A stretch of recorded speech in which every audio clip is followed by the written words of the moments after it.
Hi, my name is Louise Dack. I'm coordinator for Giggles Daycare Centre and I'm here to talk to you about your transitioning your child to kindy next year. I feel like play is so important in the early years. I feel like sometimes it's not seen as important as it is, and it is the absence of any learning when in fact it is merely learning disguised.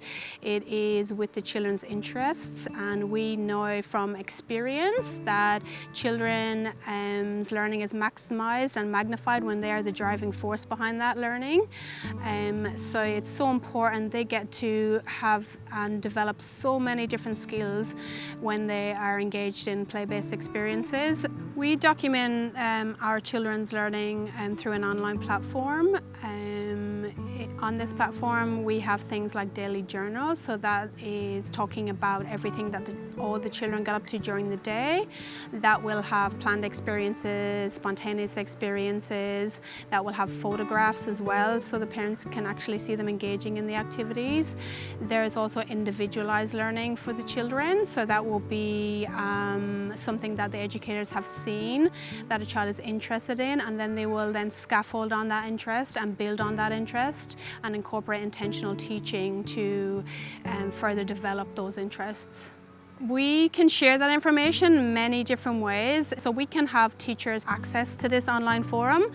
They can just get a login if we get parent permission, and they have access to all that children's learning. So that learning can go back as far as 3-4 years, and so the teacher has all that at their fingertips. It gives a whole holistic outlook on the child even before they step into the classroom. We do also developmental summaries every 6 months, and then we can do actual reports as well, individualized to a child, things that skills they're still developing, skills they have mastered, and also some other things that might be of interest to the teacher.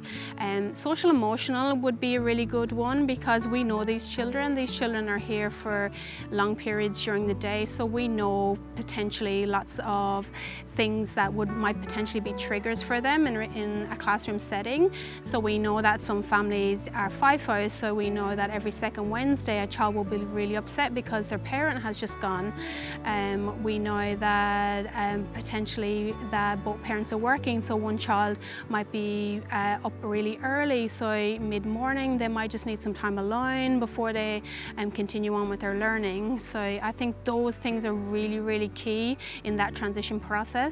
I feel like they could do some activities to help develop those gross motor skills, whether that's just going to the park, and fine motor skills, you know, those colouring and cutting activities, because that's a prerequisite to their writing skills that they might need when they go to school. So if they've already built up those muscles in the hand, that'd be so beneficial to them. And singing songs, telling stories, it just really gets them to fall in love with literacy. And I feel like if they've already got that love and are used to hearing language, then when it comes to that reading and all those things that will happen later on in life, that they've already will have a positive relationship with those things.